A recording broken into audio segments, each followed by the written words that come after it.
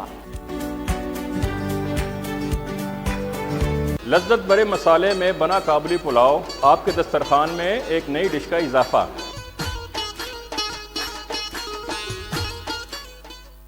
مال 1 shopping complex, shopping کا جہاں، حسین کا سما۔ اب ہر کسی کی ہوگی اپنی دکان۔ جی ہاں، شاپنگ مال میں مالکانہ حقوق کے ساتھ صرف اور صرف 24 لاکھ روپے میں دکان ملنا ممکن ہے۔